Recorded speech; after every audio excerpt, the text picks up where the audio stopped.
दोस्तों, कैसे आप सभी लोग। मैं बिलाल अंसारी बर्फी परिवर्तन जीएस के क्लासेस में आप सभी का स्वागत करता हूँ। जैसे मैंने आपको पहले दिन बता दिया था कि हम भारतीय राजव्यवस्था और शासन के 40 दिनों की महत्वपूर्ण रिवीजन क्लास आपके सामने ला रहे हैं। और आज हम 8वें दिन की क्लास में राज्य संघ राज क्षेत्र के बारे में बात करेंगे। तो चलिए शुरू करते हैं। पहला प्रश्न, भारत शासन द्वारा राजकीय चिन्ह कब से अंगीकृत किया गया था। यानी कि भारत शासन द्वारा जो हमारा राजकीय चिन्ह है, स्टेट सिंबल, कब से अंगीकृत किया गया, अडॉप्ट किया गया था। 15 अगस्त 1948, 2 अक्टूबर 1947, 26 जनवरी 1948 या डी 26 जनवरी 1950। यहाँ इसका जो सही उत्तर है दोस्तों वो है डी 26 जनवरी 1945। तो 26 जनवरी 1945 को हमारे राजकीय चिन्ह को हमने अंगीकृत किया था। और यह जो हमारा राष्ट्रीय चिन्ह है वो वाराणसी में स्थित अशोक के सिंह स्तंभ के शीर्ष से वहाँ से इसे लिया गया है। चलिए अगला प्रश्न देखते हैं। भारत की संविधान सभा ने राष्ट्रीय ध्वज को सर्वप्रथम कब स्वीकार किया। जी हाँ, भारत की संविधान सभा ने राष्ट्रीय ध्वज को सर्वप्रथम कब स्वीकार किया। 22 जुलाई 1947, 23 जुलाई 1947 और 25 जुलाई 1947 और डी 15 अगस्त 1947।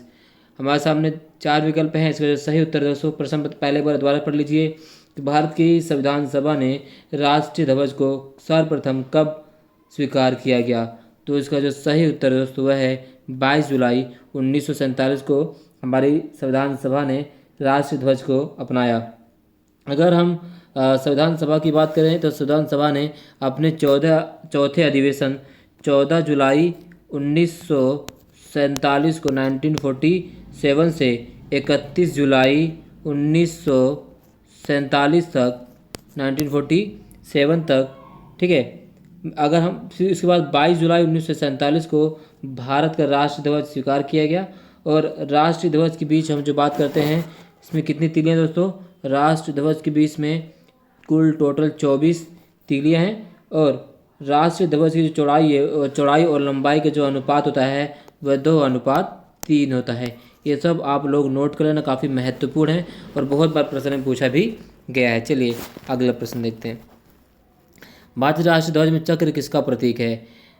ए स्वतंत्रता का, बी न्याय का, सी भाईचारे का और डी समानता का। तो भारतीय राष्ट्रीय ध्वज में चक्र प्रतीक है न्याय का। जी हाँ, चक्र न्याय का प्रतीक है। Option B is the right answer. तो भारतीय राष्ट्रीय ध्वज में सफ़ेद पट्टी के बीच में नीले रंग का चक्र। जी हाँ, सफ़ेद पट्टी के बीच में जो नीले रंग का चक्र है जिसका जो प्रारूप हमने कहाँ से लिया था, सारनाथ के। जी हाँ, सारनाथ के अशोक के सिंह स्तंभ पर बने चक्र से लिया गया है। और इसमें जो है 24 तीलियां हैं और यही जो चक्र है वो न्याय का प्रतीक है। चलिए दोस्तों अगला प्रश्न देखते हैं। अगला प्रश्न है, संविधान के निम्नलिखित में से या निम्नांकित में से किस प्रावधान के अंतर्गत भारतीय, जी हाँ, किस संविधान के अंदर भारतीय संसद को, जी हाँ यह क्या है, संसद। जी दोस्तों ये संसद को हो गया, लेकिन क्या है, संसद। जी हाँ, संसद को, जी हाँ, संसद को नया राज्य बनाने का अधिकार दिया गया है या है। विकल्प है अनुच्छेद 1, अनुच्छेद 2, अनुच्छेद 3, अनुच्छेद 4 और विकल्प ई है अनुच्छेद 5। तो दोस्तों अनुच्छेद 3 के तहत, विकल्प सी, अनुच्छेद 3 के तहत भारतीय संविधान अनुच्छेद 3 के तहत नए राज्यों के निर्माण, उनके क्षेत्रों, सीमाओं तथा नाम में परिवर्तन का अधिकार भारतीय संसद में निहित है। मतलब भारतीय संसद राज्य क्षेत्र का नाम में बदलाव कर सकती है। जबकि अनुच्छेद 1 के तहत संघ का नाम और राज्य क्षेत्र के बारे में बात की अनुच्छेद 2 में बताया गया है। अनुच्छेद 2 के तहत भारतीय संघ में नए राज्यों के प्रवेश या स्थापना की बात की गई है। चलिए अगला प्रश्न देखते हैं। संविधान के प्रथम अनुच्छेद के अनुसार भारत है, जी हाँ, संविधान के प्रथम अनुच्छेद के अनुसार भारत है राज्यों का समूह, राज्यों का फेडरेशन, राज्यों का कन्फेडरेशन और राज्यों का यूनियन। जी हाँ दोस्तों, इसका जो सही विकल्प है विकल्प डी। संविधान के अनुच्छेद 1 के अनुसार भारत है राज्यों का यूनियन। भारत में संघ शब्द का यूज नहीं किया, यूनियन शब्द का यूज किया गया है। तो संविधान के अनुच्छेद 1 में निर्धारित किया गया कि भारत अर्थात इंडिया राज्यों का संघ यूनियन होगा। भारत के राज्य क्षेत्र में अगर हम पहली बात करें तो राज्यों के राज्य क्षेत्र, दूसरा संघ राज्य क्षेत्र, तीसरा ऐसे अन्य राज्य क्षेत्र जो अर्जित यानी जीते गए, और ये सारे मिलकर समाविष्ट हो सकते हैं भारतीय राज्यों के समूह में। राज्यों तथा संघ राज्य क्षेत्रों के नाम तथा प्रत्येक के अंतर्गत आने वाले राज्य क्षेत्रों का वर्णन संविधान की प्रथम अनुसूची में लिया गया। जी हाँ, संविधान की प्रथम अनुसूची में, जी हाँ दोस्तों, प्रथम अनुसूची में लिया गया है। चलिए अगला प्रश्न देखते हैं। निम्नलिखित में से कौन सी एक भारतीय संघ, जी हाँ, कौन सी एक भारतीय संघ राज्य पद्धति की विशेषता नहीं है? जी हाँ, कौन सी एक भारतीय संघ राज्य पद्धति विशेषता नहीं है? हमारा सब विकल्प है भारत में स्वतंत्र न्यायपालिका है, बी केंद्र में और राज्यों के बीच शक्तियों का स्पष्ट विभाजन किया गया है, सी संबंधित होने वाली इकाइयों को राज्यसभा में असमान प्रतिनिधित्व दिया गया है, और डी यह संबंध होने वाली इकाइयों के बीच एक सहमति का परिणाम है। जी हाँ, तो इसका सही उत्तर दोस्तों कौन सी एक भारतीय संघ राज्य पद्धति की विशेषता नहीं है, तो यह संबंध होने वाली इकाइयों के बीच सहमति का कोई परिणाम नहीं है। ध्यान रखना, भारत में राज्य जो है उन्हें भारत के संघ से अलग होने का अधिकार नहीं है। तो इसका जो सही उत्तर दोस्तों है डी। तो भारतीय संघ राज्य पद्धति विशेषताओं में लिखित संविधान का होना, संविधान की सर्वोच्चता और शक्तियों के विभाजन, स्वतंत्र न्यायपालिका, द्विसदनीय विधायिका, इस सभी प्रकार की चीज़ें मानी जाती हैं। ठीक है, अगला, एक नया राज्य बनाने में संवैधानिक संशोधन के लिए कैसा बहुमत चाहिए? हाँ, एक नया राज्य बनाने में संवैधानिक संशोधन के लिए कैसा बहुमत चाहिए? साधारण बहुमत, 2/3 बहुमत और 3/4 बहुमत और 2/3 आधे राज्यों का अनुसमर्थन। तो अगर एक नया राज्य बनाने के लिए सीधा साधारण बहुमत से संशोधन किया जा सकता है, क्योंकि हमारे संविधान में आर्टिकल 368 के तहत संविधान में संशोधन करने की शक्ति संसद को दी गई है। तो इस तरह से इस प्रकार ऐसा साधारण संशोधन 368 के तहत नहीं किया जाएगा, आसानी से साधारण रूप से संशोधन किया जा सकता है। आप लोगों को इस क्लास की जो PDF है वो मैंने डिस्क्रिप्शन में दे दिया, वहाँ से आप जाकर डाउनलोड कर लेना। चलिए आगे देखते हैं, और चैनल को लाइक कीजिए, सब्सक्राइब कीजिए और शेयर जरूर कीजिए। चलिए अगला प्रश्न।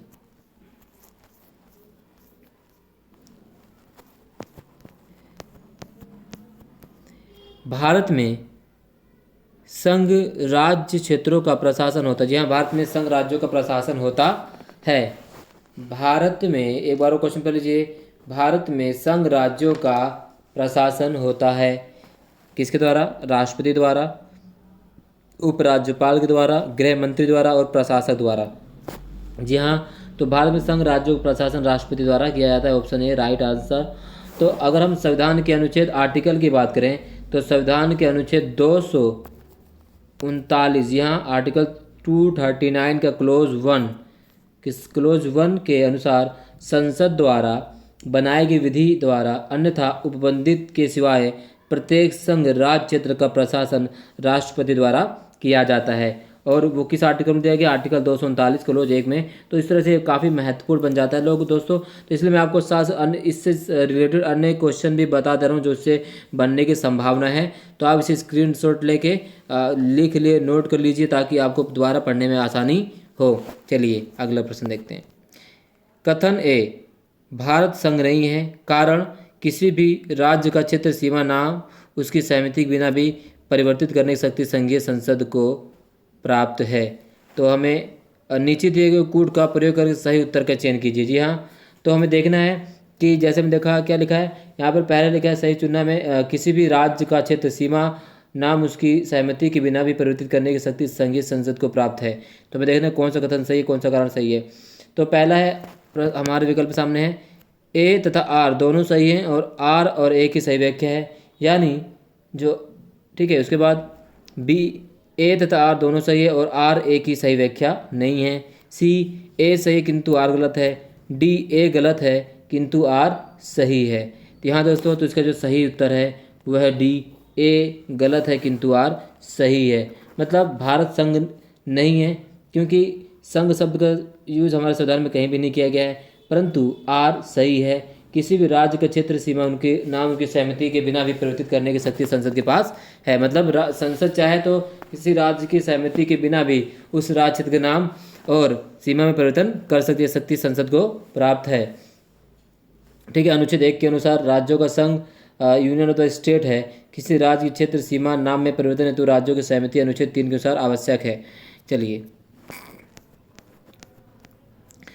निम्नलिखित में से कौन एक नए राज्यों के निर्माण के लिए संवैधानिक उपबंध नहीं है? जी हाँ, कौन एक नए राज्यों के निर्माण के लिए संवैधानिक उपबंध नहीं है?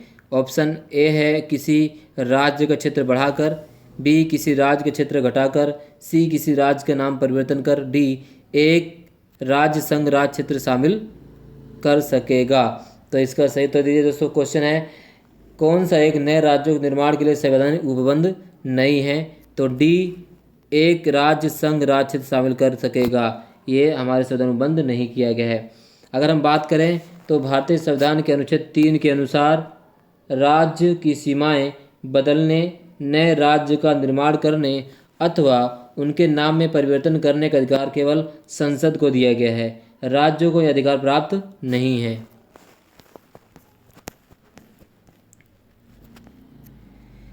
भारतीय संघ के अंतर्गत किसी राज्य को मिलाने का अधिकार किसे? जी हाँ, भारतीय संघ के अंतर्गत किसी राज्य को मिलाने का अधिकार किसे है? हमारे सामने विकल्प है भारत के राष्ट्रपति को, प्रधानमंत्री को, संसद को और सर्वोच्च न्यायालय को। जी हाँ, भारतीय संघ के अंदर किसी राज्य को मिलाने का अधिकार किसके पास है? जी वो है संसद के पास। तो इसका सी सही आंसर है। तो भारतीय संघ के अंतर्गत किसी राज्य को मिलाने का अधिकार किसका? संसद को है। और ये किस में दिया गया है? अनुच्छेद 2 में कहा गया है वह नए राज्यों का भारतीय संघ में प्रवेश कर सकती है। अगला प्रश्न देखते हैं। यदि भारतीय संघ में नए राज्य का सृजन किया जाना है तो संविधान की किस अनुसूची का संशोधन करना आवश्यक होगा? जी हाँ, किस सूची का संशोधन करना आवश्यक होगा? 5वीं अनुसूची, 3री अनुसूची, प्रथम अनुसूची और दूसरी अनुसूची। ध्यान से अगला क्वेश्चन दोस्तों पूछा गया है कि यदि भारतीय संघ में एक नए राज्य का सृजन किया जाना है तो संविधान की किस अनुसूची का संशोधन करना आवश्यक हो? हमारे पास 4 प्रश्न है। जी हाँ, इसका जो सही उत्तर है दोस्तों वह है सी, प्रथम अनुसूची में संशोधन करना आवश्यक होगा यदि किसी राज्य के सृजन किया जाना है और संविधान की। ठीक है, तो संविधान की प्रथम अनुसूची में राज्यों और क्षेत्रों का विवरण है, अतः भारतीय संघ में नए राज्य के सृजन हेतु इस अनुसूची में संशोधन करना आवश्यक होगा। अगला प्रश्न देखते हैं दोस्तों। लोकसभा में केंद्र शासित प्रदेशों के लिए कितनी सीटें आरक्षित हैं? तो लोकसभा में 20, 25, 29 और कोई सीट आरक्षित नहीं है। तो लोकसभा में केंद्र शासित प्रदेशों के लिए जो सीटें आरक्षित की गई दोस्तों वो है 20 सीटें आरक्षित की गई हैं केंद्र शासित प्रदेशों के लिए लोकसभा में। तो संविधान के अगर हम अनुच्छेद की बात करें दोस्तों तो अनुच्छेद 81, ठीक है, आर्टिकल 81 और 31वें संविधान संशोधन, 31वें संविधान संशोधन की बात करें तो हम 1973 1973 तथा गोवा एवं दमन एवं दीव पुनर्गठन अधिनियम 1987 के अनुसार लोकसभा के लिए अधिकतम 530 सदस्य राज्यों के निर्वाचन से तथा अधिकतम 20 सदस्य केंद्र शासित प्रदेशों से निर्वाचित हो सकते हैं। अगर इसके अतिरिक्त हम बात करें तो इसके अतिरिक्त अनुच्छेद जो है दोस्तों 331, अनुच्छेद 331 के अधीन राष्ट्रपति जो है ना आंग्ल भारतीय समुदाय का लोकसभा में समुचित प्रतिनिधित्व न होने पर 2 सदस्यों का मनोनयन कर सकता है। लोकसभा राष्ट्रपति का अधिकार है, यदि वो उसे लगे कि आंग्ल भारतीयों का सही प्रतिनिधित्व लोकसभा में नहीं है, तो दो ऐसे आंग्ल भारतीयों को लोकसभा में मनोनीत कर सकता आर्टिकल 331 के तहत।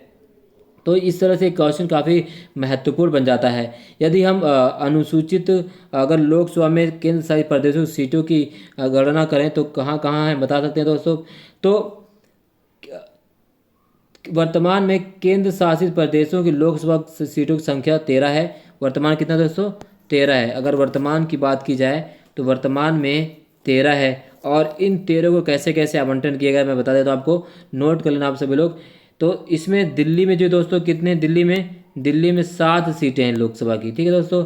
अंडमान और निकोबार द्वीप समूह में 1 सीट है दोस्तों। चंडीगढ़ में 1 है दोस्तों। दादर और नागर हवेली में दोस्तों 1 है।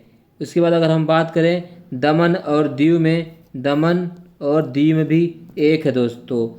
और अगर हम बात करें लक्षद्वीप में 1 है दोस्तों, ठीक है। और अगर हम बात करें दोस्तों पुडुचेरी में 1 है दोस्तों। इस तरह से ये पूरी सीटें जो आवंटन के 13 है अभी लोकसभा में केंद्र शासित प्रदेशों की मैंने आपको संख्या भी बता दिया है। अगर हम राज्यसभा की बात करें कि राज्यसभा में ये संख्या सिर्फ 4 है। राज्यसभा में सिर्फ 4 सीटें ही आवंटित की गई केंद्र शासित प्रदेशों को, जिसमें 3 जो है दिल्ली के पास और 1 है पुडुचेरी के पास, ठीक है दोस्तों। चलिए ये आप स्क्रीनशॉट लेकर इसे लिख सकते हैं। और आपको यकीन दिला दूं कि हम आपके सामने इससे भी अच्छे अच्छे तरह के क्वेश्चन लाए करेंगे, इसलिए आप लगातार मुझसे जुड़े रहिए। चैनल को सब्सक्राइब कीजिए, लाइक कीजिए, शेयर कीजिए और बेल आइकन को जरूर दबा दीजिए। चलिए अगला प्रश्न देखते हैं।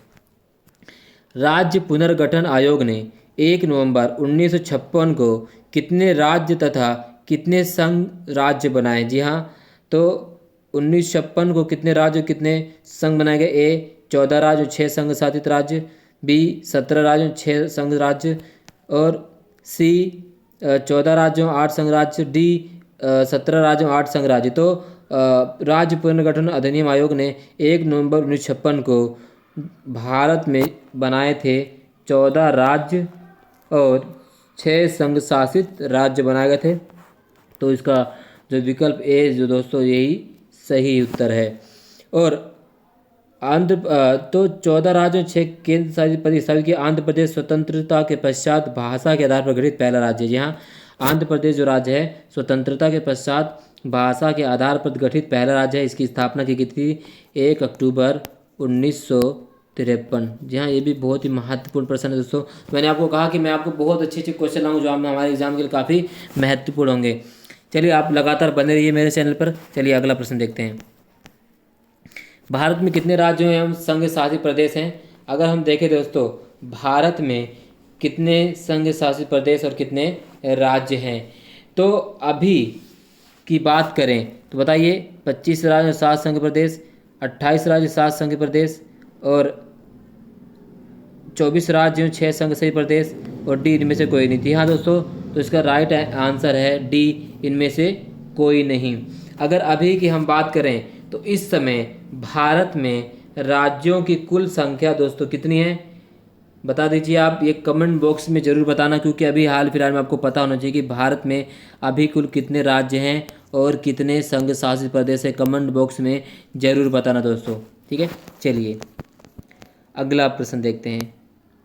निम्नलिखित में से कौन संघ राज्य क्षेत्र नहीं है? जी हाँ, कौन संघ राज्य क्षेत्र नहीं है? विकल्प है ए अंडमान और निकोबार द्वीप समूह, बी दमन और दीव, सी गोवा, डी पुडुचेरी। तो इसमें कौन सा संघ राज्य क्षेत्र नहीं? जी हाँ दोस्तों, इसका सही आंसर है गोवा संघ राज्य क्षेत्र। गोवा प्रॉपर राज्य है, स्टेट है, ठीक है। बाकी तीनों संघ राज्य क्षेत्र अंडमान और निकोबार द्वीप समूह, दमन और दीव और पुडुचेरी सभी संघ राज्य क्षेत्र हैं। अगला प्रश्न देखते हैं दोस्तों। किस राज्य की राजधानी का नाम स्वतंत्रता प्राप्ति के बाद अभी तक संघ राज्यों के अंतर्गत सम्मिलित है? जी हाँ, हमारे सामने विकल्प है तमिलनाडु, पश्चिम बंगाल, केरल, आंध्र प्रदेश। जी हाँ दोस्तों, तो आंध्र प्रदेश का सही उत्तर है। तो आंध्र प्रदेश राजधानी नाम स्वतंत्रता प्राप्ति के बाद अभी तक नहीं बदला गया है, हालांकि बदलने की कवायद लगातार जारी है। अभी 10 वर्षों तक तेलंगाना जो है, तेलंगाना राज्य के निर्माण के बाद अगले 10 वर्षों तक हैदराबाद आंध्र प्रदेश और तेलंगाना की संयुक्त राजधानी है अभी तक, ठीक है। 10 वर्ष तक रहेगी। तो तेलंगाना का निर्माण कब हुआ दोस्तों बता देना। ये भी बहुत महत्वपूर्ण आंसर क्वेश्चन है, तेलंगाना का निर्माण कब किया गया।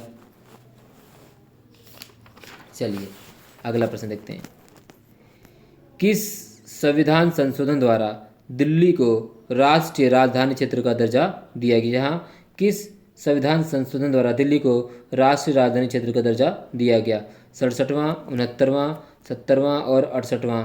तो यहाँ दोस्तों इसका जो सही आंसर है वह है 69वें संविधान संशोधन के द्वारा दिल्ली को एक नए राष्ट्र का दर्जा दिया गया था। तो 69वां संविधान संशोधन अधिनियम 1991 के द्वारा देश की राजधानी दिल्ली को संघ राज्य की श्रेणी में कायम रखते हुए इसके लिए एक विधानसभा और मंत्री परिषद का उपबंध किया गया। साथ ही संविधान के अनुच्छेद 239 का क्लोज का और का में संघ राज्य क्षेत्र दिल्ली को राष्ट्रीय राजधानी क्षेत्र एनसीआर का दर्जा भी दिया गया है। ठीक है, एनसीआर मतलब होता है नेशनल कैपिटल रीजन। 19वां प्रश्न, भारत के संविधान के अनुच्छेद 240 के अंतर्गत कुछ संघ राज्य क्षेत्रों के लिए विनियम बनाने की राष्ट्रपति की शक्ति के संदर्भ में निम्न में से कौन सा युग्म सही सुमिलित है या सुमिलित नहीं है। ठीक है, कौन सा युग्म सही सुमिलित नहीं है। ए अनुच्छेद 240 के क्लोज ए अंडमान और निकोबार द्वीप समूह। बी अनुच्छेद 240 क्लोज ए खा लक्षद्वीप। सी 240 ए घा पुडुचेरी। डी 240 ए घा दमन और दीव। तो इसके जो सही सुमिलित नहीं दोस्तों वह सुमिलित सही नहीं है। ऑप्शन सी 240 का क्लोज 1 का घा पुडुचेरी सही सुमिलित नहीं, बाकी तीनों सही सुमिलित। तो इसका आंसर है सी। अगर हम सभी की बात करें दोस्तों तो हम देख सकते हैं कि अनुच्छेद 240 के अंतर्गत कुछ संघ राज्य क्षेत्रों के लिए विनियम बनाने की राष्ट्रीय शक्ति प्राप्त की गई है।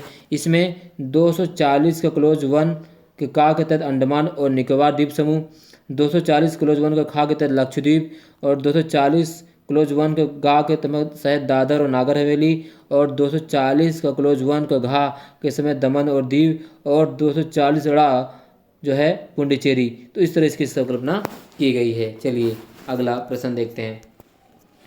सिक्किम भारत का एक राज्य बनाया गया था। जी हाँ, सिक्किम भारत का एक राज्य बनाया गया था कब। 30वें संशोधन के अंतर्गत। बी 32वें संशोधन के अंतर्गत। सी 35वें संशोधन के अंतर्गत। डी 42वें संशोधन के अंतर्गत। यहाँ दोस्तों इसका जो सही उत्तर है वह है सी 35वें संशोधन के अंतर्गत सिक्किम भारत का एक राज्य बना। तो ये कब किया गया 35वां संविधान संशोधन।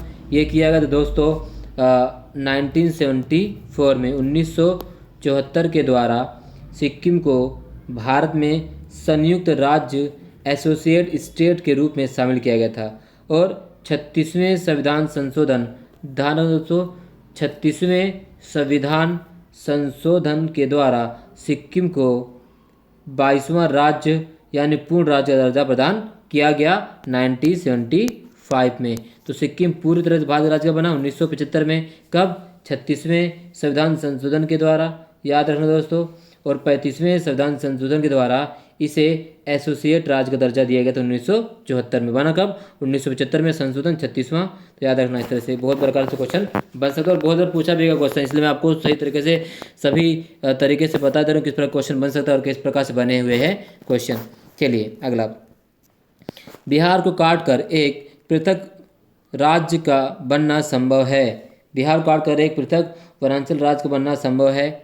ए राज्य विधानसभा में कानून पारित करके। बी राज्यपाल द्वारा अध्यादेश को पारित करके। सी संवैधानिक औपचारिकता को समाप्त करके। डी इनमें से कोई नहीं। जी हाँ दोस्तों, इसका जो सही विकल्प है डी इनमें से कोई नहीं, क्योंकि राज्यों का निर्माण करने का अधिकार अनुच्छेद 3 के अनुसार संसद को प्राप्त है।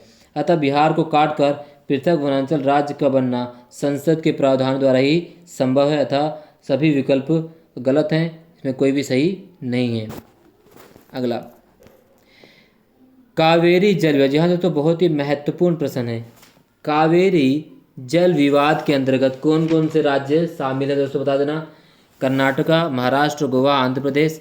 बी कर्नाटक, तमिलनाडु, महाराष्ट्र, केरल। सी कर्नाटक, तमिलनाडु, केरल, आंध्र प्रदेश। डी कर्नाटक, तमिलनाडु, पुडुचेरी और केरल। जी हाँ दोस्तों, कावेरी जल विवाद संबंधित है कर्नाटक, तमिलनाडु, पुडुचेरी और केरल। इसका मतलब इसका सही उत्तर है दोस्तों डी। तो कावेरी जल विवाद के अंतर्गत कर्नाटक है, तमिलनाडु है, पुडुचेरी है, केरल राज्य शामिल हैं इसके तहत। अगला प्रश्न, भाषा के आधार पर राज्यों के गठन हेतु राज्य पुनर्गठन आयोग की स्थापना कब की गई थी? 1953, 1956, 1957 और 1960। जहाँ भाषा के आधार पर राज्य पुनर्गठन आयोग की स्थापना की गई थी 1953। इसका सही उत्तर है विकल्प ए। ठीक है दोस्तों, तो भाषा के आधार पर राज्य पुनर्गठन आयोग 29 दिसंबर 29 दिसंबर जी हाँ 29 दिसंबर 1953 को गठन की गई थी।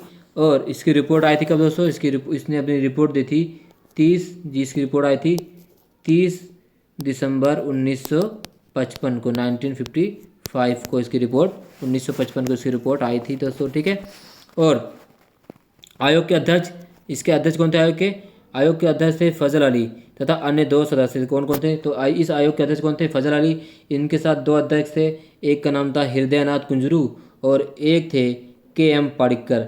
ठीक है, तो इस तरह से विकल्प ए सही है। अगला प्रश्न, भाषा के आधार पर हमने इसे देखा था कि भाषा आधार पर गठित होने पहला राज्य कौन सा? आंध्र प्रदेश है। तो भाषा आधार पर राज्यों का पुनर्गठन किस वर्ष में किया गया? तो भाषा के आधार पर राज्यों का पुनर्गठन 1956 से शुरू किया गया। 1955 में रिपोर्ट आई और 1956 में भाषा पर राज्यों का गठन किया गया। और इस तरह से पृथक राज्य बनने का जो था आंध्र प्रदेश के रूप में पहला राज्य गठित किया गया था। अगला प्रश्न, ठीक है दोस्तों, बहुत ही महत्वपूर्ण है कि निम्न में से एक कथन असत्य है, बताइए। मैसूर राज्य का नाम तमिलनाडु रखा गया। बी, गोवा को दमन और दीव से अलग किया गया। सी, बम्बई राज्य गुजरात एवं महाराष्ट्र में विभाजित किया गया। सी, हिमाचल प्रदेश पहले संघ शासित प्रदेश की सूची में था। इनमें से कौन सा कथन असत्य है? तो हाँ दोस्तों, इसमें से जो कथन असत्य है वो है ए, मैसूर राज्य का नाम तमिलनाडु रखा गया, बिल्कुल गलत है। तो मैसूर राज्य नाम परिवर्तन अधिनियम 1973 के इसका नाम कर्नाटक रखा गया। ध्यान रखना, मैसूर का नाम कर्नाटक रखा गया है, तमिलनाडु नहीं। अतः कथन ए असत्य है। गोवा दमन और दीव पुनर्गठन अधिनियम 1987 के द्वारा गोवा को अलग किया गया। बम्बई पुनर्गठन अधिनियम 1960 के द्वारा बम्बई को गुजरात एवं महाराष्ट्र में विभाजित किया गया तथा हिमाचल प्रदेश अधिनियम 1970 के द्वारा हिमाचल प्रदेश को राज्य का दर्जा दिया गया। अतः तीनों कथन सत्य है परंतु ए असत्य है। आज का हमारा प्रश्न समाप्त होता है दोस्तों। आपको ये क्लास कैसी लगी अपने कमेंट बॉक्स में ज़रूर लिखिए और हमें सुझाव दीजिए ताकि हम अच्छी तरह से और भी अच्छी वीडियो बना सकें आपके लिए। और जो भी मेरे चैनल बने मेरे वीडियो को सब्सक्राइब कीजिए, लाइक कीजिए और बेल आइकन को जरूर दबा दीजिए। और आप लोगों का सहयोग इसी तरह मिलता रहा तो हम इससे और अच्छी तरह से वीडियो बनाते रहे आपके सामने लाइक करेंगे। तब तक के लिए लॉकडाउन का पालन कीजिए, घर में सुरक्षित रहिए। धन्यवाद और जय हिंद।